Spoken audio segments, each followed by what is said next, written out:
harsh scrape of chair legs cuts through the morning calm as a burly security guard looms over Marcus Hill and his son Noah at the entrance of a Park Avenue cafe.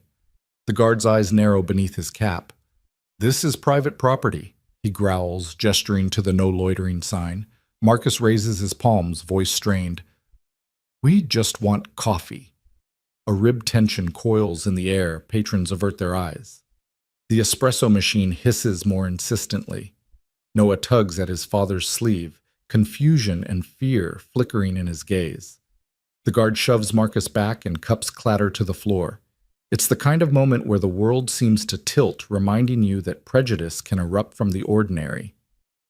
Then through the hush, a small voice rings out, clear and unwavering.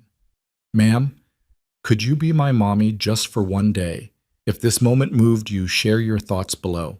Don't forget to like, subscribe, and hit the bell so you won't miss the next chapters in Noah and Evelyn's journey." Evelyn Hart sat alone at a corner table in the cafe, eyes glued to her phone as she scrolled through the day's market updates. Her sleek designer suit and perfectly coiffed hair cut a stark silhouette against the scratched wood and mismatched chairs. She was the kind of CEO who never arrived late and never let emotion seep into her decisions. Anywhere else, her presence would have sparked whispers of admiration. Here, it only invited curiosity. Across the room, the tension between Marcus Hill and the security guard simmered to a boil. Evelyn glanced up, eyebrow arched, as the guard's glare settled on the father and son pair. Marcus' hoodie drenched from last night's rain and shoes worn thin held Noah's small hand protectively. The guard pushed Marcus another step back, oblivious to the boy who watched in wide-eyed disbelief. Evelyn's manager would have called it a PR nightmare. To Evelyn, it was just another spectacle until Noah's voice cut through. The boy stepped forward, shoulders squared despite the guard's looming bulk. He looked up at Evelyn, her silhouette gleaming behind the steam of a freshly steamed cappuccino. "Ma'am," he said, voice unwavering, "could you be my mommy just for one day?" Time fractured. The cafe's hum softened to a distant drone. Evelyn's heart, long sealed behind boardroom walls, fluttered against her ribs. The guard blinked, his posture stiffening. Marcus' cheeks flushed, lunged forward. "So sorry," he stammered, trying to usher Noah back. "He runs off sometimes." "No, let him speak," Evelyn said, her voice slicing through the tension like a scalpel. Even she was surprised by the firmness of her tone. She set her phone down, the screen's glow paling in comparison to the light in Noah's eyes. The boy's coat was 2 sizes too big sleeves, the warmth of charity, and his face bore a weariness that no 6-year-old should know. "Why do you want me to be your mom?" Evelyn asked, lowering herself onto a chair so she was eye level with Noah. Noah's lip quivered. "Tomorrow's parent day at school," he said. "Everyone else has someone. I don't." Around them a hush fell. The barista froze mid-pour. A couple paused their conversation. Even the guard's clenched fists seemed to relax. Marcus swallowed guilt, softening the rough edge of his exhaustion. "He doesn't have a mom," Marcus whispered, voice raw. "I lost my wallet." Then a delivery got canceled. The minute I turned my back, Evelyn cut him off.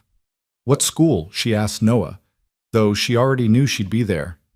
"Noah Hill Eastwood, Elementary Room 1A. Parent Day starts at 10. She nodded once decisively. "All right, just for one day." Marcus's jaw dropped. "Wait, really?" "You don't have to." But Evelyn was already rising, heels clicking against the tile as she strode toward the counter. The guard, momentarily disarmed, watched her go. Whispers trailed in her wake. "Isn't that Evelyn Hart?" What just happened? Did she really say yes? Evelyn didn't stop. She paid collected her to-go cup and walked out into the drizzle without a backward glance. Her assistant's text buzzed on her phone, board meeting at 11. "Need you." She ignored it. All that mattered were Noah's bright, hopeful eyes, an invitation she couldn't quite refuse. The ride uptown gave her time to think. She traced the outline of Eastwood Elementary in her mind. Red brick walls, chain-link fence, that cracked playground where she'd never dreamed of stepping. Would she know what to do with glitter glue finger paint or sing-alongs? Her world revolved around spreadsheets and leverage ratios, not glue sticks and juice boxes. Still, she arrived on time. A sleek navy coat hid her designer labels. A small bouquet of daisies in one hand, a single cupcake in a box in the other. She spotted Noah immediately standing by the gate, scanning each car. When he saw her, his face lit up in a grin so pure it chased away her lingering doubts. "You came!" he exclaimed, launching toward her. Evelyn knelt, offering the cupcake. "I never break a promise," she said softly. He threw his arms around her in a hug that warmed her more than any boardroom victory. Parents and teachers looked on, some shaking their heads, others smiling. "This is my mommy Noah," announced to a cluster of classmates just for today. Evelyn straightened, tucking a strand of hair behind her ear. Her pulse thudded in her throat. She could feel the prickle of cameras, some phones already raised, ready to capture the viral moment. But for now, she wasn't a CEO. She was simply someone who'd shown up. As she followed Noah through the gates, she realized that this day wasn't just about pretending. It was about rediscovering the parts of herself she'd long since buried: kindness, vulnerability, the messy beauty of connection. And though she thought she was here for a single hour, something told her that her life had just begun to change. At that moment, the cafe doors flew open with a gust of cold air and dripping umbrellas. Marcus Hill stumbled inside rainwater dripping from the brim of his cap onto the tile floor. He looked as if he'd just run a marathon uphill, his hoodie plastered to his back pant legs, damp around the ankles, and an overstuffed Instacart bag swinging wildly from one shoulder. His heart hammered in his chest as he caught sight of his son standing with Evelyn Hart, the city's most unapproachable CEO, who had somehow agreed to be mommy for a day. Marcus's first instinct was to grab Noah and run to slip out the back and duck into the drizzle, hoping against hope that no one important had noticed. But he couldn't sanction that. Not now.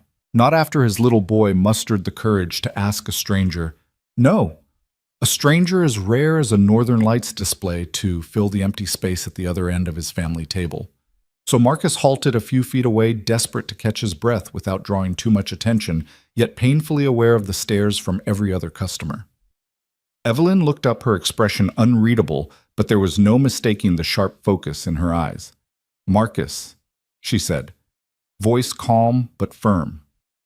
She held Noah's small hand with reassurance, as if pledging her resolve to protect him for the next 8 hours. Marcus winced. Is it possible to blush when you're soaked through and approached with hands raised in an apology? "I'm so sorry," he said, voice ragged. He tried to scoop Noah into his arms, but paused, letting the boy stay where he was. He runs off sometimes, and I just lost my wallet out there. Then the delivery got canceled, and I turned around for a second. His voice wavered. Suddenly, he was the raw nerve of a father who had been balancing too many things for too long. Evelyn's gaze softened just enough that Marcus realized she wasn't scolding him. She simply met his eyes, holding that brief connection steady before she returned her attention to Noah. They were tethered now not by blood or by contract, but by mutual need and an unspoken promise. Noah shifted his weight, thumbs hooked into Evelyn's sleeve. "My school needs a parent at 9:30, not just today, but every day." He whispered more to himself than to the grown-ups. He looked up at Marcus, then back at Evelyn. "I thought, maybe you'd help." Marcus swallowed hard. He felt the weight of every second he'd missed of Noah's life, late pickups, broken toy box promises, nights spent staring at a tear-stained photograph of Noah's mother. When she passed, the world had shifted beneath him. Every hiccup in life, every obstacle had become an avalanche. But seeing Noah stand here brave as any hero from his bedtime stories, Marcus felt an unfamiliar stir-hope. He cleared his throat. "Noah, He glanced at Evelyn, whose poised presence made him feel both unworthy and oddly grateful. "Thank you," he managed, his voice cracking. "Thank you for this." Evelyn nodded once, a small decisive gesture that made Marcus want to kneel and kiss her hand like some knight of old. Instead, he reached out and ruffled Noah's hair, leaving the boy to beam with relief. The barista, who had frozen mid-foam, cleared his throat. "Would you like anything else?" he asked, eyes darting between the soggy man and the meticulously dressed woman. Evelyn shook her head. "No, thank you. We'll take it from here." She turned to Marcus. "You go home dry off. I'll bring Noah back by 3 sharp. Marcus hesitated, part relief, part dread twisting in his gut. His mind raced through deadlines, upcoming gigs, rent due next week, and the ever-growing mountain of bills. The thought of leaving Noah with a stranger, however extraordinary, felt like both a gift and a gamble. But when Noah slipped his hand into Marcus's and gave a little nod, Marcus exhaled. "Okay," he said, voice steadying. "Be careful." He gave Evelyn one more grateful look, then scooped up the Instacart bag and guided Noah toward the door. Outside, the drizzle had lightened to a mist. Marcus tucked the bag under his arm and slipped his cap back on. He lingered at the threshold, peering back through the glass pane at Evelyn and Noah sharing a laugh.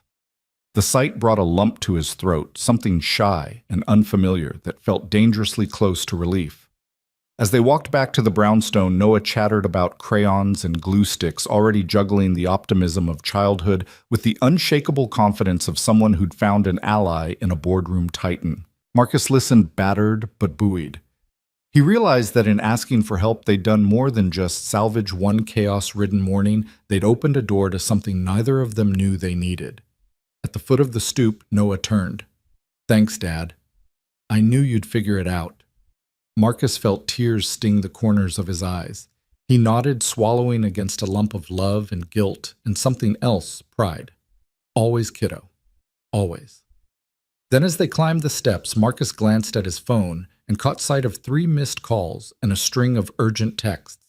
Each ping felt like a ticking clock reminding him that the world he ran from outside this brownstone was still waiting, but he pocketed the phone without answering. For once, the beeping could wait. Right now, walking his son to school with the promise of a safe return was triumph enough. Inside the apartment, a radiator rattled in the hall, the hum of old life echoing around them. Shoes were kicked off, backpacks dropped, and Marcus ruffled Noah's hair before sending him off to wash up. He leaned against the hallway wall, taking a moment to let the gravity of that morning settle in. He thought about the cafe, about Evelyn Hart's unexpected kindness, and about how a single question from a 6-year-old had upended both of their lives. That question danced in his mind. Could you be my mommy just for one day? And he realized the answer had already shaped their futures. Marcus closed his eyes and breathed in the musty apartment air filling his lungs. He felt sudden clarity today. He hadn't just fought for coffee or mopped up tears. He'd reclaimed a fragment of his own humanity by allowing grace to step in. The world outside would still judge him by his shoes, his hoodie, and his debt. But Noah saw something deeper. And so did Evelyn Hart. When the front door clicked shut behind him, Marcus didn't rush back into the drizzle. He paused on the landing, listening to the distant chatter of children in the street and the soft hum of the city waking up. He let himself smile a shaky curve of hope. Then he whispered to himself, "Thank you." And as he headed back out into the mist, Marcus Hill carried more than groceries. And an apology he carried, the belief that sometimes the smallest voices can pull us out of our darkest storms. Evelyn Hart sat back down, her posture rigid, as the latte shop's hum crept back into focus. She turned her gaze on Noah, who stayed rooted to the spot, clutching the hem of her tailored coat. The noise of steaming milk and slippery spoons faded into the background. "Why do you need me to be your mom?" she asked gently, though the question felt strange on her lips. Around them, cups rattled, a sugar packet crinkled, and somewhere a phone camera lit up. She watched Noah's chest rise in a small, determined breath. Marcus hovered behind him, dripping rainwater onto the floor and shifting from foot to foot, but Evelyn held the moment she would hear the answer first. Noah looked up, brow furrowed with earnest concentration. "Tomorrow's Parent Day," he said softly, voice trembling just enough to reveal how much he hated speaking in front of crowds. "And I don't have one." His words landed like stones in a still pond. The barista paused, mid-wipe latte art undone. A couple by the window lowered their mugs, eyes wide. Evelyn felt the weight of dozens of gazes settling on her, as though they were all waiting for her reaction. Marcus's throat bobbed as he opened his mouth to interject, but he swallowed the apology that never formed. She let Noah's answer hang in the air, tasting its bittersweet truth. A little boy, faces scrubbed clean of tears, standing in a cafe full of strangers, asking for something that felt impossibly large, yet achingly simple. For a moment, Evelyn imagined herself across the table, a child with no one to hold her hand. She thought of her sister Elise, gone too soon, of the lullabies never sung. The bedtime kisses never placed. That memory coiled in her chest, and her boardroom certainties slipped just enough for impulse to take hold. She looked down at Noah's hopeful eyes and said softly, "Just for a day, kid." The words felt foreign as they passed her lips, yet they carried a gravity she couldn't deny. Marcus blinked, jaw slack. "Wait," he stammered, "you don't." But Evelyn had already risen. The hem of her crisp blazer brushed the back of her chair. She managed a small smile at Noah. "I'll be there," she promised, voice steady. Then she strode toward the counter to pay each step in her black pump sounding impossibly loud against the tile. As she crossed to the register, the cafe seemed to hold its breath. Conversation slowed to murmurs. A barista froze mid-squirt of foam. Two customers exchanged astonished looks. Someone whispered, "Did she just agree to be that kid's mom?" A glint of a phone camera winked from a corner table. Evelyn felt a flush creep up her neck but kept her head high. She tapped her card, collected her latte, and tucked a stray lock of hair behind her ear as she turned toward the door. Outside, the drizzle had lightened to a soft mist. Evelyn paused under the cafe's awning, the wail of the city's traffic echoing off the pavement. She inhaled the cool, damp air, her reflection shimmering in the glass doors behind her, a woman in a power suit who had just pledged to step into a world governed by crayons and finger paint. She tilted her chin up, letting the droplets bead on her lashes. The hum of the street felt distant now. She was suspended between two worlds, the sleek corridors of Hart Capital and the brightly colored chaos of a first-grade classroom. She took her first deliberate step forward, letting the cafe doors swing closed behind her. Her heels clicked a metronome beat as she walked down Park Avenue, neon signs blurring into streaks in the damp evening. People with umbrellas parted around her hurrying home, or to dinner reservations, unaware that their city had just been reshaped by an unexpected promise. Evelyn's mind raced ahead to tomorrow. What time did school start? What do moms do first thing in a classroom? She'd spent her life calculating risks and rewards, but standing here she realized some decisions couldn't be measured on a spreadsheet. The measured rhythm of her stride slowed as she reached her car. Her driver, accustomed to her usual dietary requests and schedule changes, peered up through the tinted windows. Evelyn lifted a hand in greeting, the latte cup held steady in her other hand. "Take me home," she said. Voice calm, but inside, the gears of her mind were clicking, storybooks, snack schedules, what it meant to hold a 6-year-old's hand all morning. She wondered if she could really do it, if she had the patience, the grace, the openness to step into someone else's family for just one day. As the car pulled away, the cafe's neon sign receded in the rearview mirror. Evelyn pressed her palms to the cool leather seat, leaning back as the city lights streamed past. She closed her eyes briefly, remembering Noah's brave little face and the tremor in his voice. Tomorrow at 10, she would walk through those school doors carrying daisies and a single cupcake, and for a moment she would trade her boardroom for a classroom. The weight of that promise settled in her chest, heavier than any quarterly forecast she'd ever managed. For the first time in years, Evelyn Hart felt something she hadn't anticipated, anticipation itself. It wasn't driven by market trends or fiscal goals. It came from the quiet hope in a child's request and the uncharted territory of belonging. She didn't know if she'd be good at glue sticks or story time, but she had said yes. And now, as the city pulsed around her, she held on to that promise, already counting the hours until tomorrow's dawn. Evelyn Hart crossed the threshold of her penthouse, shrugging out of her tailored coat and kicking off her stiletto heels onto the marble floor. The city stretched beneath her like a sea of fireflies, honking taxis, yellow streetlights. The faint glow of Times Square billboards blurred into constellations. She sank onto the edge of her velvet sofa and reached for the glass of red wine she had abandoned hours ago, its surface still unbroken, still waiting. She swept her satin-clad leg across the coffee table, snatched up the wine, and stared into its depths as if it might offer the answers she couldn't articulate. Her phone buzzed, cutting through the silence. "Evelyn." "You there?" It was Maya, her assistant voice crisp even through the speaker. Evelyn lifted one perfectly arched brow, remembering that she was expected at a board review tomorrow morning. "Yes," she said, tone neutral. "I'm here." Maya hesitated, as if parsing the weight behind Evelyn's one-word reply. "Just checking in. You've got the investors' call at 8 and the board meeting at 11. Are you thinking about the kid?" The question hovered in the air, unexpected. Evelyn didn't respond right away. Instead, she raised the glass to her lips, let the tannins coat her throat. She wondered if Maya could hear the catch in her breath, the way Noah's earnest gaze had lodged itself in her mind. "Kid what?" "Kid," she finally said, voice smooth, practiced. But even as she spoke, she felt the truth slip through her control. Maya didn't press further. She simply sighed.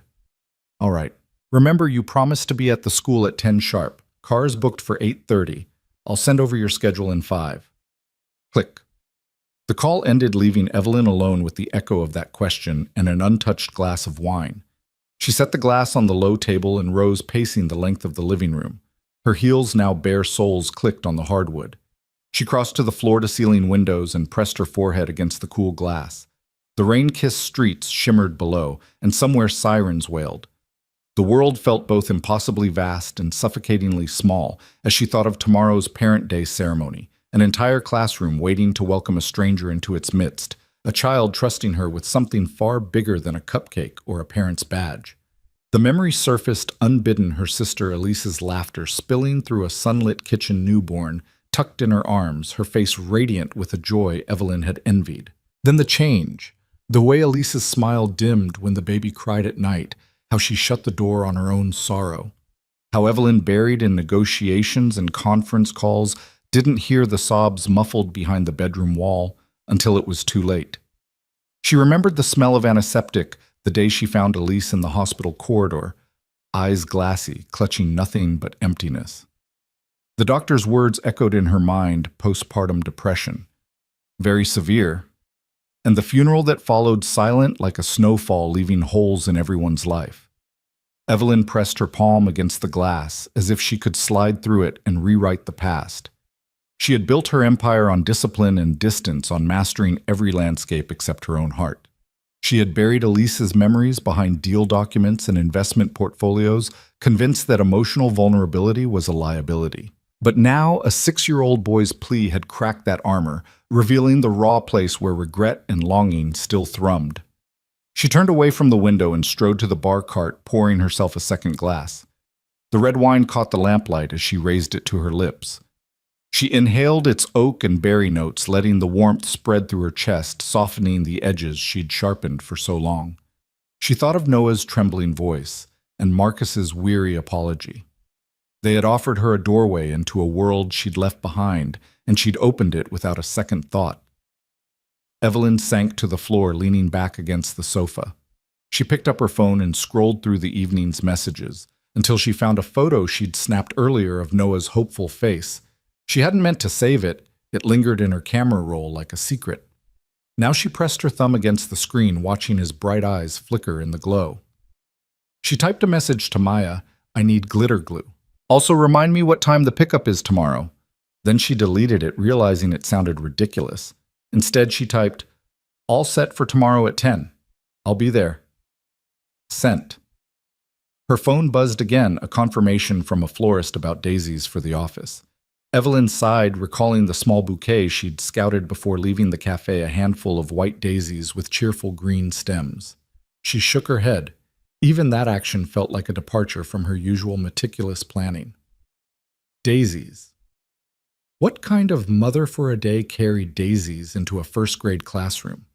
A sudden wave of fatigue swept over her. She stood, walked to the bedroom, and shed the last of her formality. The silk blouse, the jeweled earrings, leaving only the dress she'd chosen for tomorrow, hanging neatly in her wardrobe.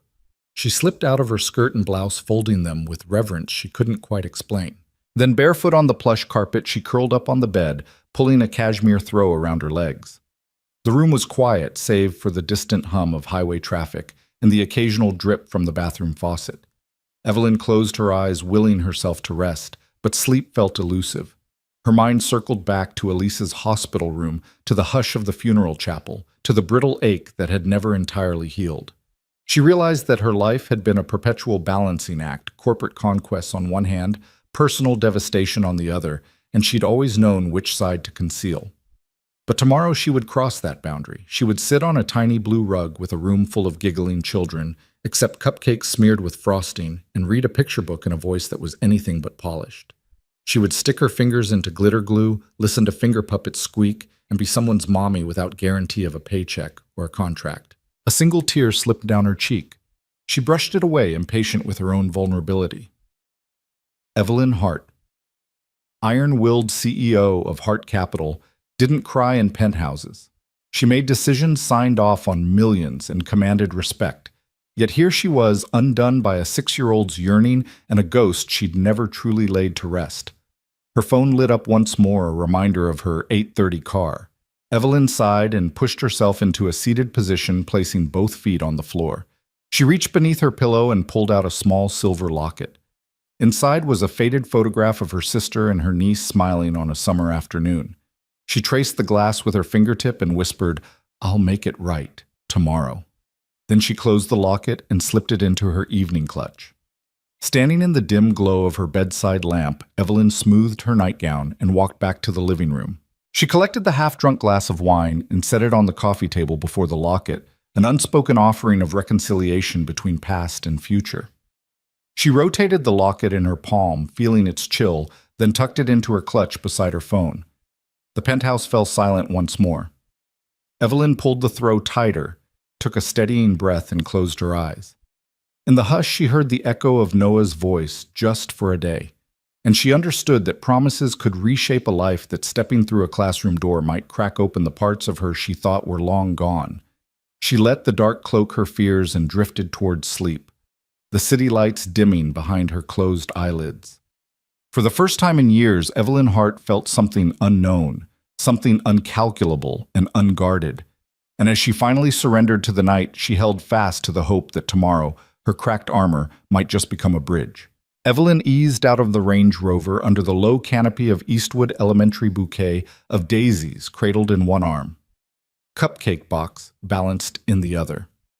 The driver's door closed with a soft click, and she took a steadying breath before stepping onto the cracked concrete. The morning sun glinted off her polished pumps as she tucked stray hairs behind her ear, smoothing the lapel of her navy blazer. Around her, parents and children hustled through the metal gates, backpacks, coffee cups, strollers, and sneakers, all mingling in a kaleidoscope of everyday life. Evelyn felt the world shift beneath her high heels. No boardroom, no glass towers, just a red brick schoolhouse and 6-year-old Noah Hill waiting inside. She carried her daisies and cupcake up the short flight of steps, the petals bright against her tailored sleeve. A pair of teachers in casual cardigans greeted her with warm smiles. Miss Lopez, whose laminated badge read 1A, and Ms. Patel, who was arranging fruit skewers on a folding table. "Good morning, Ms. Hart," Miss Lopez said, guiding Evelyn through the doorway into a world of linoleum floors and colorful bulletin boards. The air smelled of crayons and chalk dust, of warmed-up glue and powdered donuts, and for the first time in years, Evelyn inhaled without calculation. Inside room 1A, 40 pairs of curious eyes lifted toward her, and a hush rippled through the small desks arranged in a semicircle. Tiny coats hung on hooks by the door water bottles lined a windowsill, and a hand-drawn banner above the whiteboard proclaimed, "Welcome Parents," in splotchy letters. Evelyn's pulse ticked up as she realized she was the parent. She placed her daisies on a side table next to the snack trays and set the cupcake carefully beside them. Then she crouched to Noah's level, her designer suit awkward against the child-sized chairs, and whispered, "Are you ready?" He nodded, eyebrows dancing with excitement, and she let him lead her to a spot on the rainbow-hued rug. The morning began with glue sticks and glitter. Each child had a paper heart to decorate for Parent Day, and Evelyn's heart stuttered as she peeled the protective cap from a tube of glue. She squeezed too hard. A ribbon of glue arced across her fingers, sticky and gleaming. A boy beside her giggled and offered to help, his freckled hand patting the glue gently. She managed a small smile, flattening her heart onto the construction paper and shaking iridescent glitter over it until it sparkled like confetti. Her knees complained at the cramped angle, but she ignored the ache watching Noah's face light up as she draped his heart with glitter too. He leaned in close, brushing his nose against hers in gratitude, and all the boardroom power plays felt as distant as echoes. Next came the sing-along, The Wheels on the Bus, echoed through the classroom in unsteady rounds. Children rose to their feet, dancing in place, clapping hands and swaying. Evelyn hesitated. She had no rhythm, no sense for childhood melodies, but when Noah's small hand slipped into hers, she let herself sway. Her voice was tentative at first, too refined, but as she joined the chorus, it softened into something warm and unguarded. She noticed a child venturing mommy into the chorus, another mimicking the hand motions. Laughter bubbled up in her chest. For a moment, she closed her eyes and surrendered to the simple joy of it. After singing, the teacher invited everyone to share a snack. Evelyn watched Noah's classmates beam as they bit into mini muffins and fruit cups. When it was her turn, she set the cupcake on Noah's desk and whispered, "Here." He erupted into a grin and offered half to her. She hesitated, no nutrition label to inspect, but accepted a bite, letting the sweetness linger. The other kids leaned in, curious about her elegant appearance, the faint scent of vanilla, and something richer that trailed behind her. One shy girl asked, "Do you like cupcakes?" "Mommy?" Evelyn laughed genuinely and nodded. "I do." The girl's smile split her face in a way that made Evelyn's chest tighten with unexpected warmth. At story time, the class gathered around Miss Lopez, but she waved Evelyn forward. A hush fell as Evelyn opened the picture book Super Dads and Magical Moms. Her voice trembled on the first sentences, too formal, too well practiced. But as the story unfolded of heroic parents and clever children, her tone grew playful, punctuated by giggles and gasps from the little audience. Noah settled beside her, his head against her arm. She glanced down to see the pure contentment on his face and felt a tug in her heart she hadn't known was missing. When she finished the last page, the children begged for more. Evelyn raised her eyebrows in mock dismay, then relented with a grin, flipping back to a funny scene that sent the room into fits of laughter. By mid-morning, the classroom transformed into a carnival of finger puppets and paper airplanes. Evelyn found herself crouched under a small table, holding a puppet octopus, with yarn tentacles coaxing giggles from her young spectators. She was covered in flecks of paint and glue, her hands streaked with neon blue and pink, but she hardly noticed. Each time Noah ran to show her a new creation, calling, "Look, Mommy!" Her spirit soared. She'd never been a mother, not in the biological sense, but today she was someone's whole world. As the clock neared 10:45, the energy began to shift toward quiet reflection. Miss Lopez ushered everyone back to their seats for a final group photo, parents and children huddled in front of the colorful bulletin board. Evelyn felt a flutter as they posed her in a sea of turtlenecks and jeans, her heels peeking out beneath her skirt, a single daisy tucked behind her ear. Noah squeezed her hand and she leaned in, pressing her cheek to his. The camera's flash seemed to capture more than an image. It froze the moment that had rewritten her day and perhaps her life. When the bell rang, the parents gathered by the door, exchanging polite nods and congratulations. Someone patted Evelyn's back. "You're a natural," a mother said, eyes bright. Evelyn laughed, tucking a stray petal behind her ear. She realized she didn't want to leave. She gathered her things, empty glue sticks, a smudged paper heart, and knelt once more by Noah. "I had a wonderful time," she said, voice soft. His grin lit the hallway brighter than any boardroom victory ever had. As they walked back toward the Range Rover hand in hand, the school's chatter faded behind them. Evelyn felt the gravel under her pumps, the city air bracing and real. She looked down at Noah. His face flushed with excitement, and in that instant she knew that something fundamental had shifted. She had come for just one day to pretend to fill a role and left with something far more solid. The weight of meeting minutes and quarterly forecasts pressed lightly in her bag, overshadowed by the fluttering truth in her chest.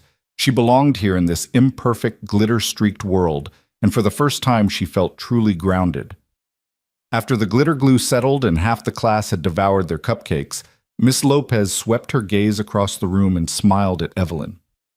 "Would you like to read to us?" she asked, holding up a brightly colored storybook. Super Dads and Magical Moms. Evelyn's breath hitched. She had never been called on outside of a boardroom. Standing, she smoothed the front of her skirt, aware of every eye on her, every small pair of feet kicking excited anticipation into the carpet. She perched on the edge of the circle rug, legs folded awkwardly beneath her. The book felt foreign in her hands, its cover glossy and cheerful, a cartoon father in a cape, a mother waving a magic wand over giggling children.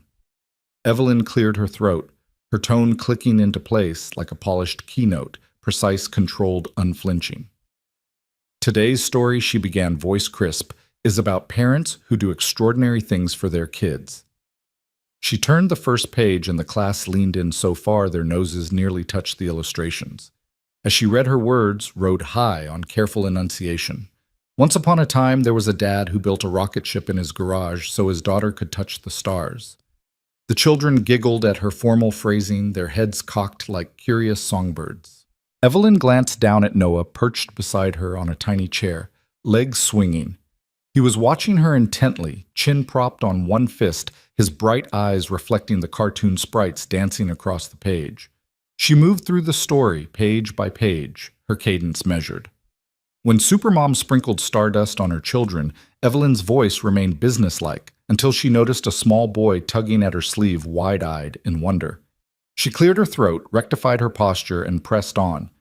Somewhere in the middle, she fumbled a line her voice caught on an unfamiliar word, and her cheeks warmed.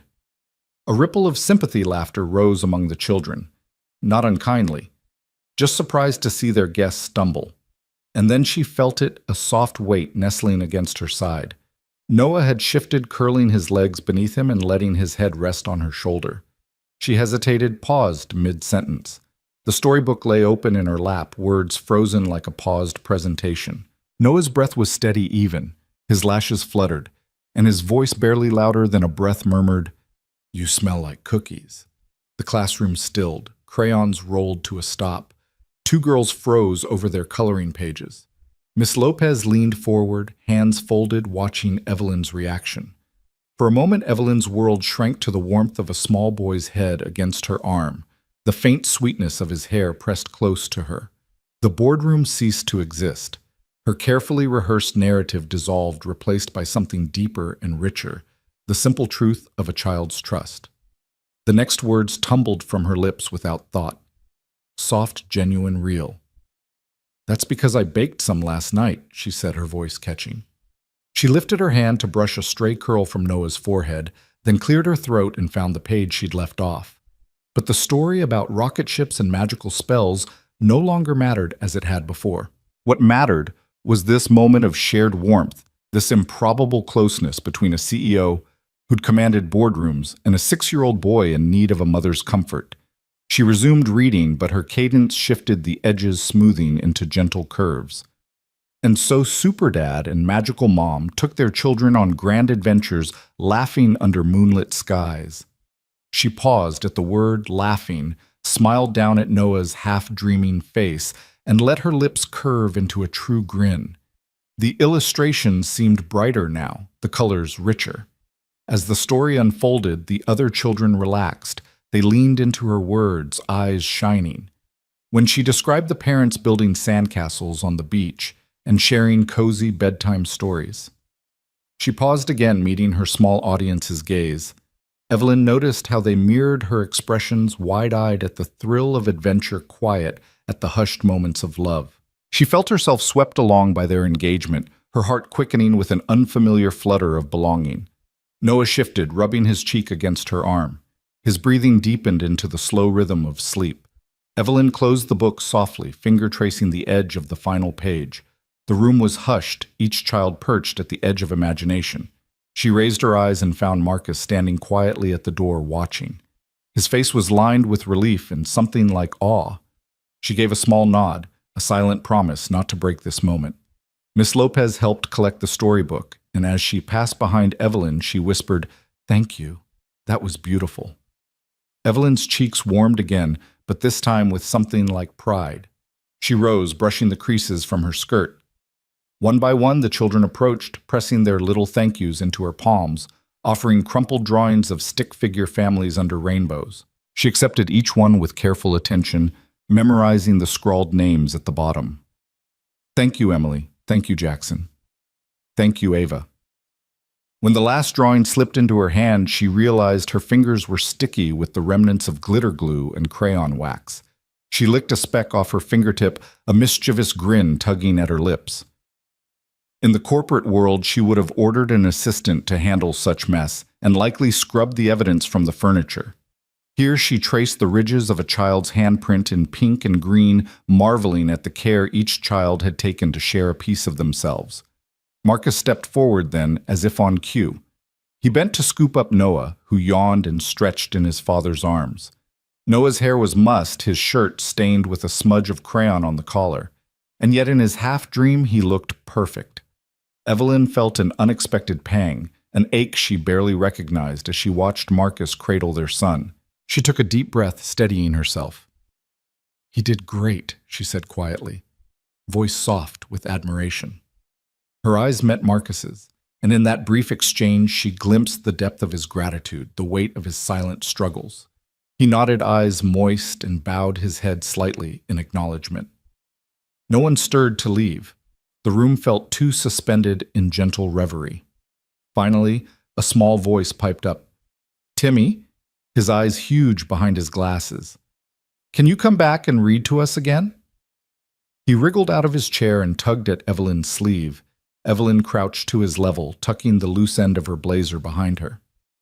"I'd like that," she said, eyes warm. She looked around the classroom, the handprints on the walls, the tiny backpacks lined like soldiers along the cubbies, the half-finished hearts taped to the bulletin board. "I'd like that very much." Noah, half asleep but grinning, looked up at her. "You're my favorite, Mommy," he mumbled, voice sleepy. Her chest tightened. She knelt beside him, brushing a thumb across his cheek. "And you're my favorite son," she whispered back. As she straightened, a hush fell over the classroom once more. The other children watched her, as if noticing for the first time the mix of apricot blush and empathy on her face. Evelyn sensed their quiet curiosity, their budding admiration. She realized how far she had traveled in a few hours, from the sleek lines of her Range Rover to the worn linoleum floors of a first-grade classroom, from a life measured in shares and dividends to moments measured in crumbs of cookie-scented warmth. She gathered her things, storybook daisies, now a little wilted cupcake box with a half-eaten treat inside, and followed Marcus to the door. The corridor outside was bright with fluorescent light, the distant echo of other classes beginning their day. Evelyn felt a gentle tug in her chest, as though something internal had shifted irrevocably. As she and Marcus stepped into the hallway, Noah's soft breathing against his father's shoulder became her new soundtrack.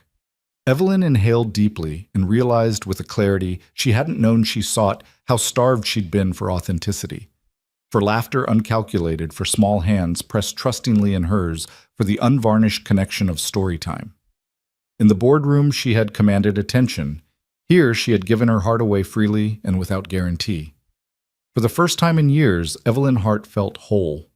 In that softened smile, in the warmth of a story shared, she found something more precious than any quarterly gain, the pure, unguarded joy of something real.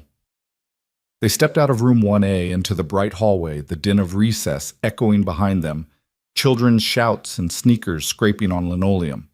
Marcus guided Noah by the hand toward the row of lockers, but paused halfway, leaning against a pale blue wall.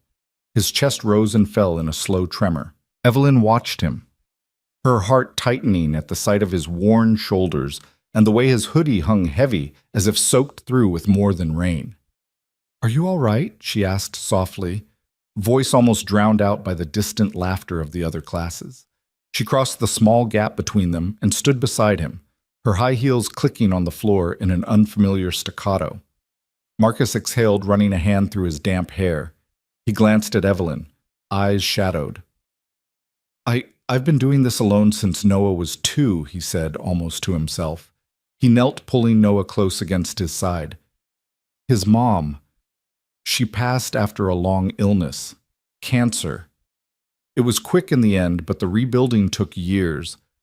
I've handled diaper changes, PTA meetings, bedtime stories, homework, meltdowns, all of it by myself. His voice caught on the last words, brittle as dry twigs. Evelyn's breath stuck. She reached out tentatively, placing a hand on his arm. "I'm so sorry," she murmured. The corridor's bright fluorescent lights seemed to dim around them, leaving only the raw honesty between two people who had each braced against loss in their own ways. He shook his head, meeting her gaze with a wry half-smile. "No apologies," he said. "I made choices, chose to keep working gigs, renting this apartment, juggling every role because someone had to. and I wouldn't trade it for anything. But it's hard. It's lonely some nights at 3 in the morning when Noah needs a parent, and all I have is a half-built science fair volcano and a bottle of aspirin. He exhaled, voice rough. Have you ever tried gluing a papier-mâché cone at 3 a.m. with only half your brain awake and a 2-foot-tall model about to collapse? Evelyn blinked, and then without thinking, she laughed an open, genuine sound that startled her more than it did him. He chuckled too, and for a moment their shared laughter pushed back the weight of hospital rooms and lonely nights. The tension between them unraveled, replaced by an unexpected warmth. I've never done that, Evelyn admitted, her tone softening further. I don't know the first thing about science fairs. My idea of hands-on work is signing contracts and reviewing spreadsheets. Late nights in the office always end with me ordering takeout, not gluing anything that isn't a fiscal report. He grinned and his eyes lit up. That figures. You probably have an assistant for takeout orders, too. She managed a small laugh, the sound gentler now. Guilty as charged. She paused, then looked down at Noah, who was busy pressing his palm to the locker door in a makeshift handshake. How does he hold up? Marcus lifted Noah's chin, brushing a damp curl from his forehead. He's amazing. Tougher than I am most days. He gets scared, but he keeps going. He loves science. Every project is a new adventure, even if they blow up more often than they succeed. He ruffled Noah's hair. And he loves stories, especially the ones you read to him. He's been buzzing about super dads and magical moms ever since. Evelyn smiled, feeling a warmth spread through her chest.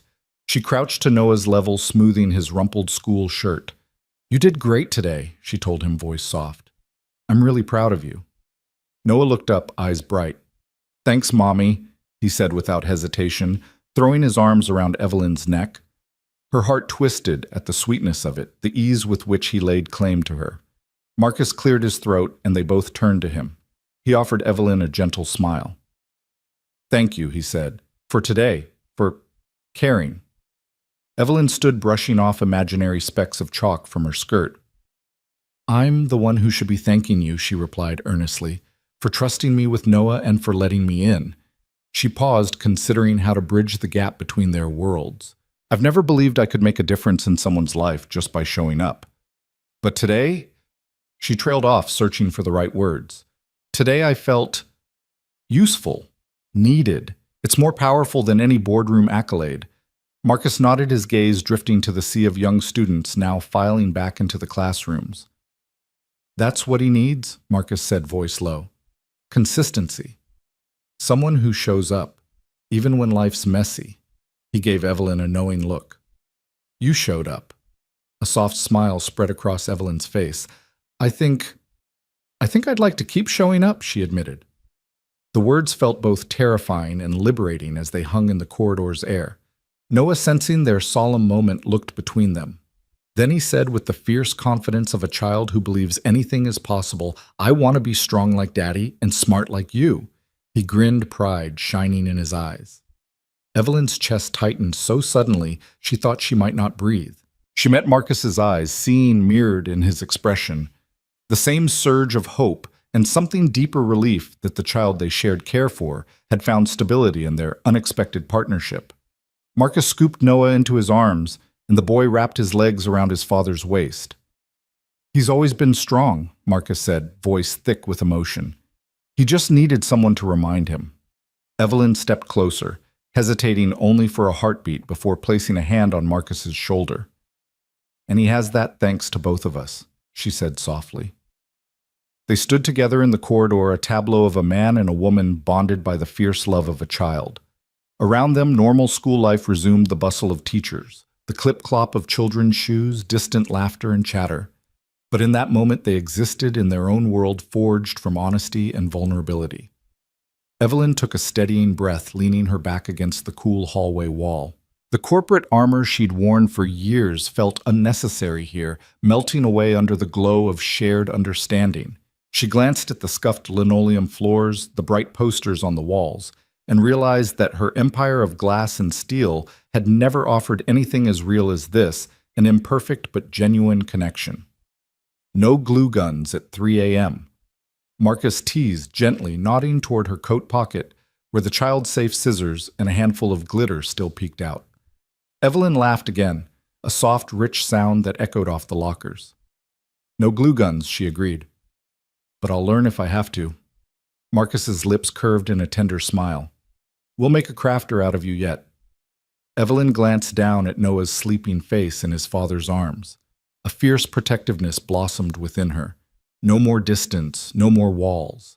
She would show up unflinchingly. She would be messy and tired and vulnerable, and maybe that was the point. She straightened, smoothing the front of her skirt and tucking a loose strand of hair behind her ear. Let's get him home, she said, nodding toward the exit doors. I'm ready to tackle dinner volcano glue and all. Marcus chuckled, shifting Noah in his arms. Sounds like a plan. Together they walked down the hallway side by side, the sounds of the school day rising around them once more. In their wake, the glow of newfound trust and the promise of a makeshift family lingered like the fading notes of a shared song, an anthem of hope stitched from the everyday courage of simply showing up. Evelyn woke early the next morning with an odd flutter in her chest, as if a routine she hadn't noticed was quietly unfolding. She checked her phone. No urgent messages from the office, no investor emails marked urgent. Instead, there was a text from Miss Lopez. Noah jumped right into the art project today. Thanks again for the book. Evelyn slipped into a soft cashmere sweater and jeans, a conscious choice to blend in rather than stand out. She gathered the picture book she'd bought the night before the adventures of Luna the space cat and placed it in a paper bag with a handwritten note for Noah from Ms. Hart.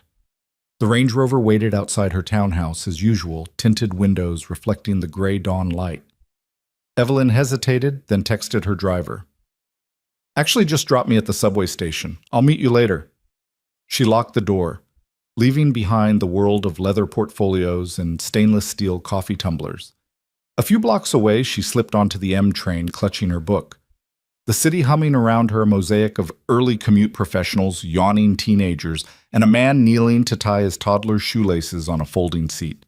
Evelyn inhaled the aroma of newspaper ink and hot coffee, letting herself relax for the first time in days. She emerged in Brooklyn and walked the last few blocks to Marcus's walk-up building, its fire escape a black zigzag against weathered brick.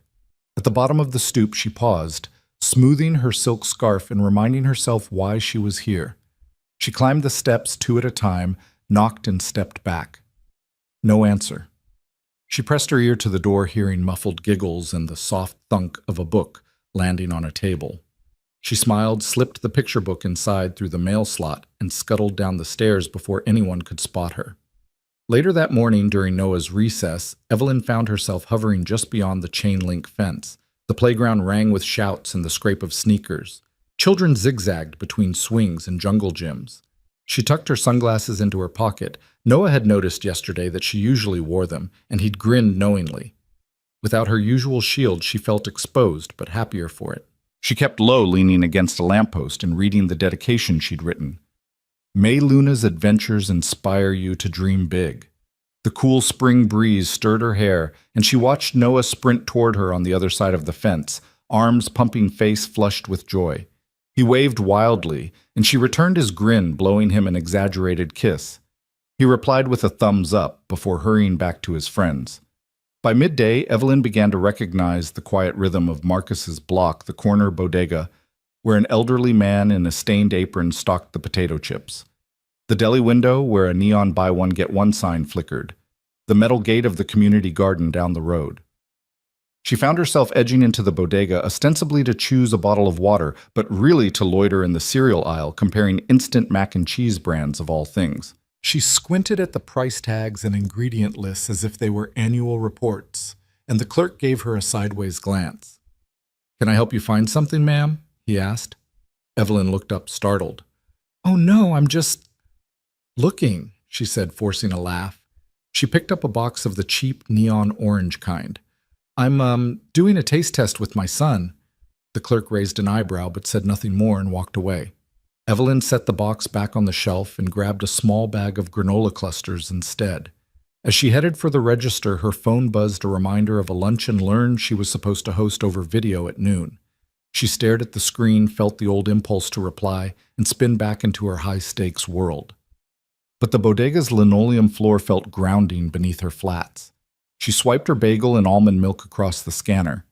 Keep the change, she told the cashier, dropping a 20 on the counter and turning on her heel before the clerk could argue.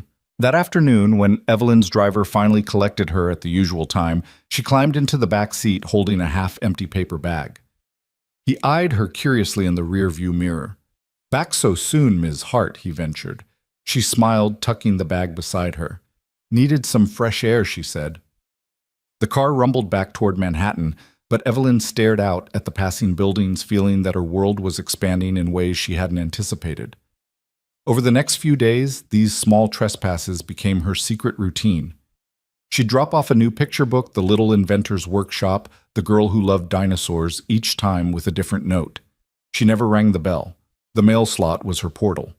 At recess, she'd wave from the fence, slowly weaving herself into the backdrop of Noah's school life. One afternoon, she lingered too long at the bodega's instant mac and cheese aisle. The clerk looked at her thoughtfully and said, "You know, you can just grab what you like." Evelyn blinked. I thought I'd try them all." "For him," she said, mentally adjusting on the fly. "I want to see which one tastes most like home." The clerk paused, then nodded with an unexpected kindness. "I've got some imported cheddar mac. Tough to find, but I can order more if you need." "Thank you," Evelyn said, genuine gratitude warming her voice. "I'll take one box." She felt her cheeks flush as if admitting a secret desire. Sometimes Marcus caught her at the window of his building coat off and hair mussed from the day's heat. He'd peer out, eyebrows raised. Billionaire grocery stocking now, he teased one afternoon, catching her selecting a different flavor. His tone was light, but his eyes held an affectionate challenge. Evelyn laughed, rolling the box in her hands. "In my defense, you never know which orange cheese dust will win a 6-year-old's heart." Marcus shook his head, a grin tugging at his lips. "You're ridiculous." Then, seeing her earnest expression, he added quietly, "And I'm grateful." Each encounter chipped away at the polished veneer she wore. The grandeur of the high-rise boardroom felt hollow compared to the warmth of these small exchanges. She discovered that she looked forward to the feel of peach-scented almond milk, the hum of children playing the worn linoleum under her shoes. Mundane details that somehow grounded her in a life that mattered. One evening, after a rare cancellation of her typical string of meetings, Evelyn found herself on the stoop of Marcus's building again. She carried a bag of granola and a cold water bottle, intending to say hello, maybe peek in at Noah, practicing his reading. The door swung open before she could knock, and there stood Marcus, looking surprised. "You're full of surprises," he said. He stepped aside and let her in. The hallway smelled faintly of laundry soap and homemade pizza, the evidence of another father-son evening, improvised and real. Evelyn hesitated, then handed him the granola. "For after school," she said, voice slightly breathless. Marcus studied her for a heartbeat, then nodded, tucking the bag under his arm. "Thanks. Come on in." Inside Noah's room was a colorful jumble of toy rockets, dinosaur models, and half-completed Lego creations. He looked up from his desk where he was tracing constellations in a notebook. When he saw Evelyn, his face lit up. "You came back!" he exclaimed, rushing over. He hugged her fiercely, and she laughed, surprised by how natural it felt. "I brought snacks," she said, ruffling his hair. "Granola." He bounced on his toes. "Great Daddy says it's my brain food." He darted back to his desk to pack a handful into a little metal tin. Evelyn settled into the small wooden chair, the one scarred by crayon marks and sticker residue. Marcus perched on the bed edge, watching them. The apartment was modest, a threadbare rug, mismatched cushions, a single radiator humming in the corner, but it felt more like home than any of her penthouse rooms ever had. As Noah chatted about his latest science project, an erupting volcano built with baking soda and vinegar, Evelyn found herself offering suggestions. "What if you use baking powder? It might fizz more." It was the first time she'd volunteered advice outside of strategy sessions and profit margins. Noah's eyes widened. He nodded vigorously and scribbled down her idea. Marcus caught Evelyn's eye and raised an eyebrow. "You're really getting into this." He observed a teasing lilt in his voice. Evelyn shrugged, but her smile was genuine. "I guess I am." She paused, looking between Marcus and Noah. This is good." The simplicity of their life of scrambled eggs at dinner, spilled milk at breakfast, and bedtime stories under a scratchy blanket felt like an oasis. Marcus nodded, softening. You're welcome here, you know. She swallowed the weight of gratitude warming her chest. Thank you. She reached out and squeezed his hand. For letting me cross into your world. He squeezed back, and in that quiet moment, the boundaries between their lives dissolved. No more boardroom or bodega, just a father, a son, and an unexpected partner who chose to show up day after day, piece by everyday piece. Evelyn slipped off her heels at the door, balancing a bottle of red wine in one hand and the faint scent of espresso still clinging to her coat. Marcus greeted her with a tired but genuine smile, holding the flimsy door open against his stocked-to-the-brim hallway. Come on in, he said, voice warm. Warning Operation Spaghetti is underway. She stepped into the tiny apartment kitchen where the air smelled of garlic and something slightly singed. A single overhead bulb cast a golden glow on every scuff and scratch, the chipped formica countertop, the wobbly fold-up table, and the mismatched chairs, one plastic, one metal, a repurposed milk crate with a cushion. A scratched pot simmered on the stove beside a baking sheet of garlic bread that looked at best well done. This looks amazing, Evelyn said, setting down the wine. She slipped her purse onto the one chair that didn't squeak and hovered for a moment, marveling at the contrast with her penthouse's stainless steel surfaces. Marcus poured her a plastic cup measure of wine, then ladled steaming spaghetti onto 2 paper plates. The noodles were soft to the point of collapsed sauce, clinging in globs. She bit her lip to keep from wincing. Sorry, Marcus apologized, handing over a fork balanced on a napkin. I'm no chef, I'm more of a jack of all trades. Plumbing, deliveries, amateur woodwork, he chuckled, lifting his cup in a mock toast. To versatility. Evelyn lifted hers in return. To versatility, she echoed the plastic rim cool against her fingers. She took a bite of spaghetti. The noodles were chewy in places, mushy in others, and the sauce tasted of crushed tomatoes, garlic, and a hint of something smoky, probably from the garlic bread. She managed a grin. Delicious. He laughed, relieved. You're a good liar. She shrugged and dug in sauce dribbling onto her blouse. I faced worse disasters. Boardroom presentations, annual reports. This is quaint by comparison. Sauce splattered to the table and Evelyn reached to catch an escaping meatball. It rolled off her fork and plopped onto the floor. She dropped her fork and burst out laughing. Marcus joined in the clink of his cup against the table, punctuating his amusement. I told you I can't cook, he said, scooping the rogue meatball back onto her plate with his fork. She waved off his apology. This is perfect, she insisted, mop-up napkin in hand. I'm dining at the finest fold-up establishment in Brooklyn. He grinned, shaking his head. I should charge admission. Between bites, Marcus launched into a story about last week's handyman gig. He'd been called to fix a leaky radiator at a client's apartment at 3 a.m. The radiator had burst halfway through his work, showering him with scalding steam and sending him scrambling for a wrench in his underwear. I had to finish the job barefoot, he recalled, wincing at the memory. One wrong move and I'd have been in the ER. Evelyn winced. And you fixed it. He nodded, taking a thoughtful sip of his wine. Had to. No one else would. The landlord was threatening eviction if he couldn't get heat back before dawn. She shook her head, admiring his grit. I bless my assistant every time my email dings after midnight. He laughed. Yeah, no radiator emergencies in your world. She grinned, eyeing her sauce-stained blouse. Nope, just clients who threatened to sue. Their laughter eased the cramped kitchen's tension. Evelyn tipped the plate to share a garlic bread sliver. She bit into it and nearly choked on the charred edge. He slapped his hand over her other fork. Whoa, burnt offering. She coughed, fanning her mouth. Tastes crispy. She laughed again, sauce smeared and fine with it. You know, I spent years believing that if everything wasn't perfect, I wasn't good enough. Boardrooms demand it. She paused, clearing her throat. But this right here, messy dinner and all, it's real. Marcus set down his cup and studied her face in the dim light.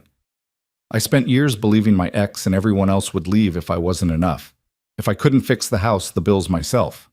He paused, voice low. Then her illness. It showed me how little control I have, but I kept going because Noah needed me. Evelyn felt a catch in her throat. She reached across the fold-up table and placed a hand over his. You are enough, she said gently. He needs you. He squeezed her hand, eyes moist. And you? Showing up like this more than enough. Silence settled between them, an unspoken gratitude vibrating in the small space. The city's distant hum seeped through the window, punctuated by a passing siren. They sat close shoulders, nearly touching the flimsy table, no barrier between them. Noah's voice echoed through the apartment. Daddy. Mommy. Look. He came bounding into the kitchen, hands covered in cookie dough. I helped make dessert. Evelyn rose, laughing. I love cookie dough. She watched Marcus scoop up their son, whisking him into a hug. And I love this chaos. Marcus set Noah down on a kitchen stool and handed him a spoon. Be our official taste tester, he said. Noah dove in, grinning through sprinkles of flour. Evelyn leaned on the countertop, watching them. The little family, imperfect and full of laughter, felt like a revelation. She took a deep breath, savoring the warmth that buzzed beneath her skin, a warmth no fancy boardroom could provide. When the dishes were cleared, paper plates balled into the recycling bin cups stacked in the sink, they stood side by side, leaning against the counter. Marcus took a rag and wiped the splattered sauce from the stove. Evelyn stood quietly watching him fold the rag, the domestic routine oddly comforting. You don't have to do this alone, Evelyn said softly. He shook his head, eyes on the rag. I don't have to. You're here. Her pulse fluttered. She met his gaze. I want to be. He smiled, folding his shoulders down as if he'd been holding his breath. I'd like that. They turned off the lights, and the apartment settled into evening hush. Hand in hand, they crossed the room, Marcus leading Noah, by the hand, Evelyn close behind. The tiny space felt expansive now, filled with the echoes of spilled sauce and burnt bread, of shared fears and newfound comfort. As Evelyn stepped out into the night air, cool and fragrant with the promise of rain, she felt a quiet joy settle in her chest. Presence, she realized, was the greatest gift of all. Not power or perfection, but the simple act of showing up, plate in hand, hearts open wide. Evelyn sat in her corner office, the early morning skyline blurred by gathering storm clouds. Her assistant's email pinged insistently on her laptop. Urgent board concerns or recent media attention. See attached. She clicked open the attachment and her breath caught. A formal shareholder notice warned that her unsanctioned involvement with Marcus and Noah had become a material reputational risk, one that could trigger a board inquiry and even a vote of no confidence. The language was clinical, but unmistakably threatening her off-script life, was endangering the firm's image and, by extension, its bottom line. She closed the file, hands trembling just enough that she had to grip the edge of her desk to keep from spilling her coffee. For years she had wielded power like a shield, insulated, invulnerable, untouchable. And now a 6-year-old's trust and a single father's quiet strength had become liability bullet points in a shareholder deck. The world she commanded in polished conference rooms demanded perfection, predictability, control, none of which matched the messy truth of belonging. Evelyn stood smoothing her blazer and inhaling deeply.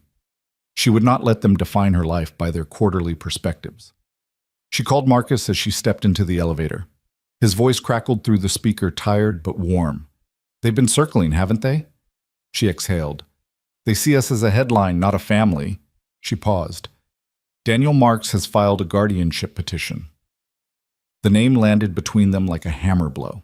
Daniel, Noah's uncle, long estranged, claimed that Marcus's financial instability and her undue influence threatened the boy's welfare. He demanded sole legal guardianship. Silence. Then Marcus's shaky breath. So we're going to court, he asked. We're protecting what we've built, she said firmly. I'll be there with you. They met that afternoon in Marcus's living room, the fold-up table still tucked against the wall like a relic of happier chaos. Noah was with a neighbor's babysitter, and Evelyn poured 2 glasses of wine from the bottle he'd left on the counter. The label was almost gone, a forgivable casualty of dinner, and the cork lay on a coaster beside her. She watched Marcus cradle the glass knuckles white. We'll hire a custody attorney, she said, voice steady. Someone who understands family law and how to argue on our behalf. She slid her phone across the table, opening a contact list. I know someone, Claire Novak. She's won tougher fights. He nodded, relief flickering. Good. I don't know how to argue. Evelyn reached across, placing her hand on his.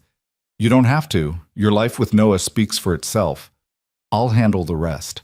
She squeezed his hand, her resolve solidifying. They think they can scare us off, but they don't know what love can do. Later that week, they sat in the cramped chamber of family court. The walls were institutional beige, the air tinged with the hum of fluorescent lights. Daniel Marks arrived flanked by his attorney, a sharp-suited woman whose expression never softened. Marcus stood in his threadbare suit, an old hand-me-down that had never truly fit him. Evelyn stood beside him in a charcoal dress, her posture unyielding. The judge, silver-haired and weary, peered over his glasses. This petition alleges Mr. Hill is unfit to serve as Noah Hill's guardian due to financial instability and lack of a stable home.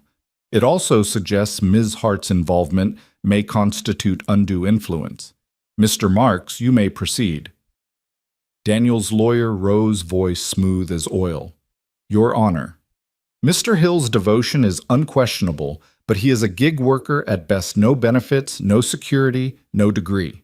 He rents a 2-bedroom walk-up with leaky radiators. His income fluctuates unpredictably. My client, as Noah's blood uncle, seeks to ensure a future untethered from such instability. Ms. Hart's role, while benevolent, raises serious questions about corporate interference in private family matters. Across the room, Evelyn felt Marcus stiffen. She met his eye and offered a small nod. This was where her voice would matter most. When the lawyer sat, Evelyn stood. The courtroom hushed. Your Honor, she began, voice echoing against the high ceiling. I understand the concerns about stability, but stability is not measured in square footage or bank statements. It's measured in presence and devotion.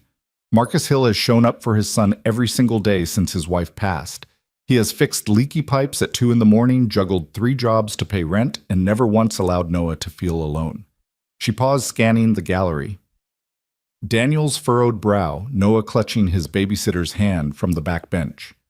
Marcus's hopeful gaze. I am a CEO, yes, but I did not sign up for this role to play dress-up. Every moment I spend with Noah is genuine. I bake the cookies myself. I've learned to navigate homework, to sniff out burnt garlic bread, to coax laughter out of a boy who has known too much loss. If love and commitment are liabilities, then we must redefine value. If devotion is a risk, then so be it. Daniel's attorney bristled but could not look away. Evelyn continued, softer now, her voice shaking just a fraction. My company survives on human trust, clients, investors, employees. I am not risking their confidence for a publicity stunt.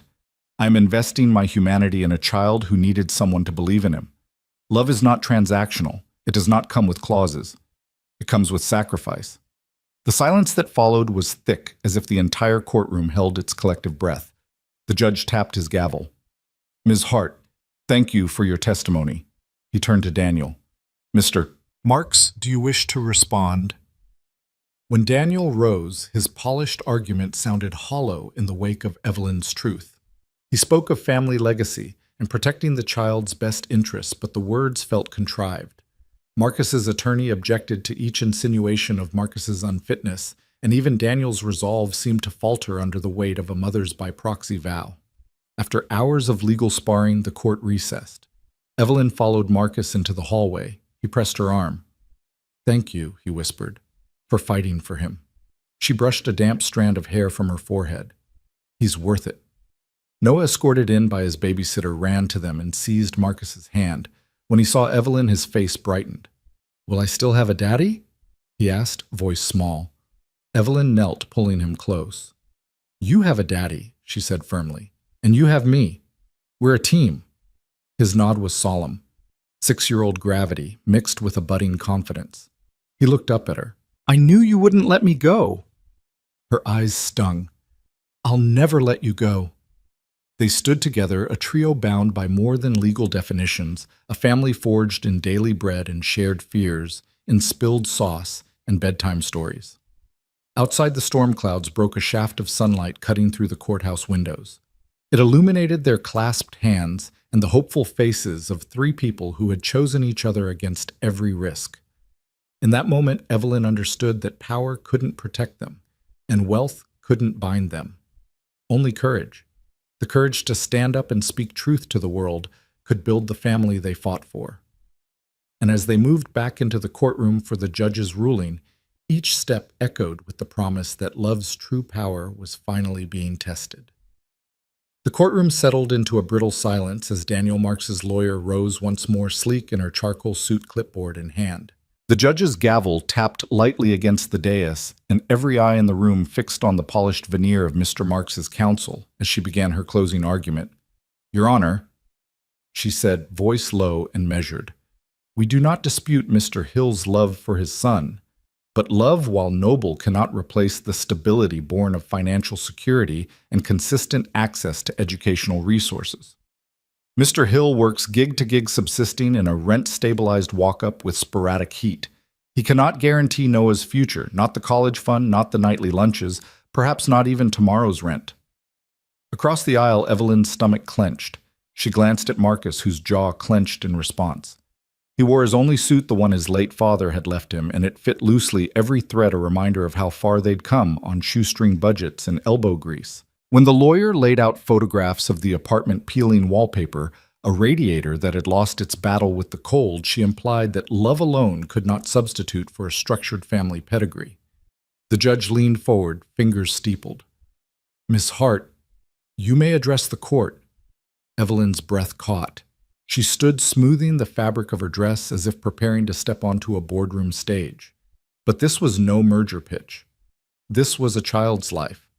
She felt the weight of every shareholder notice still echoing in her inbox, the whispers among the board that her off-script compassion was a liability. She inhaled, tapping into the fierce calm that had carried her through countless deals, then spoke with a clarity so focused it cut through the stale courtroom air. "Your Honor," she began, voice resonant, "there's a misconception that stability is measured in square footage and stock portfolios. But I've watched Mr. Hill cradle his son through midnight fevers in that same apartment. I've seen him navigate hospital corridors at dawn white-knuckled and unwavering because he refused to leave his son's side. I'm not here to present a balance sheet. I'm here to present the truth of devotion in action." Her gaze swept the room, pausing on the judge's thoughtful expression, then resting on Marcus's face. He stood a little taller, shoulders squared. Evelyn continued, "Marcus Hill isn't wealthy in your terms, but he has wealth measured in presence. He is the man who traded a steady paycheck to ensure he could be there for every scraped knee, every science project, every tear. He taught our son that being present is the greatest gift a parent can give, that Your Honor is the definition of strength." A murmur rippled through the spectator benches. Daniel's lawyer tightened her lips, but could not offer a retort. Evelyn's words carried a force that facts on a page could not match. She stepped back, holding on to the momentary hush she'd created, and let the silence speak as loudly as any argument. Then unexpectedly, the judge called forward the child of interest. Noah Hill, escorted by the court-appointed guardian, rose from the back of the room. His small frame looked even more delicate in his best shirt, one with tiny rockets printed on the sleeves. He took a step toward the bench, chin trembling only slightly, and every breath the room took waited on his next words. "My name is Noah," he began, voice surprisingly steady, issuing across the room like a quiet gale. "And I already have a dad." His eyes found Marcus's, bright with conviction, then flicked to Evelyn. "And I pick him." He paused, took a deep breath. "And I pick her too." That declaration hung in the air, an unassailable truth. Marcus's attorney closed her mouth in awe. Daniel Marks's lawyer pressed her fists into her sides, stifling an objection. The judge tapped his gavel gently, allowing the gravity of a 6-year-old's choices to sink in before he spoke. Based on the evidence and the clearly expressed preference of the child, the petition for guardianship is denied, he said, voice firm. Mr. Hill retains sole guardianship of Noah Hill. He looked at Evelyn. "Ms. Hart, your testimony on parental devotion rather than financial metrics was persuasive. This court acknowledges the bond you formed and the stability you provide alongside Mr. Hill in ways that documents cannot capture." Evelyn felt a warmth spread through her chest richer than any victory she'd ever tasted in her corporate life. The courtroom's tension melted into relief, punctuated by a ripple of applause, soft at first, then growing as parents and onlookers recognized the triumph of love over ledger sheets. When the judge adjourned the proceedings, Evelyn moved toward Marcus and Noah, toes softly patting on the linoleum. She knelt to wrap her arms around her son, who buried his face in her shoulder. His small body trembled with joy, and Evelyn pressed her cheek to his damp hair, inhaling the scent of shampoo and hope. Marcus stood beside them, eyes glossy, and reached out to clasp Evelyn's hand. "We did it," he whispered, voice husky. She looked up at him, her smile luminous. "We did." Outside the courtroom, the spring air felt electric. Journalists craned their necks as the newly affirmed family emerged hand in hand, a picture of quiet resilience. Flashbulbs popped, but Evelyn didn't flinch. For once, the glare of the world felt more like spotlights than interrogation. By the time they reached the sidewalk, traffic had slowed to a crawl. Noah tugged at Marcus's sleeve, pointing at a cluster of daisy-bedecked bloom stands. "Can we get flowers?" he asked, sudden as a spring breeze. Marcus ruffled his hair. "Of course, buddy." Evelyn slipped an arm around Marcus's waist. "Freedom tastes sweeter than any merger and acquisition victory," she said, voice soft with triumph. He nodded, brushing a kiss to her temple. Together they strolled down the block free at last, to forge a life measured not in assets or share price, but in the simple currency of everyday love. They tumbled through the door of Marcus's apartment, laughter spilling out ahead of them like confetti. Noah, still clutching his paper crown, bounded across the threadbare rug and flopped onto the worn couch legs, splayed in triumphant abandon. Evelyn kicked off her flats, sliding her feet beneath her, and Marcus dropped 2 crumpled pizza boxes onto the fold-up table. The savory scent of pepperoni and cheese filled the tiny room, mingling with the faint hum of the radiator in the corner. "Pizza celebration," Noah declared, scooping up a slice with sauce-slick fingers. He pressed the paper crown deeper onto his head. "For winning the big fight," Evelyn smiled, smoothing sauce from his cheek with the tip of her thumb. "A victory feast, then." She poured soda into plastic cups, handing one to Marcus and one to herself. The cheap fizz bubbled fiercely, chasing away every trace of courtroom tension. As they ate, Marcus leaned back against the radiator, eyes bright. "We did this?" he said, voice hushed, as though saying it any louder might break the fragile magic of the moment. Evelyn nodded, tucking a stray lock of hair behind her ear. "We did." She folded her napkin and cleared her throat. "And I have some news." She drew a breath, feeling the weight of both excitement and trepidation. "I'm stepping back from day-to-day operations at Hart Capital." Marcus choked on his soda. "What? You can't be serious." She laughed softly, reaching across the table to squeeze his hand. "I am. I've decided to launch the Second Chance Foundation. It'll focus on families exactly like ours, those overlooked, under-resourced, but brimming with love and potential."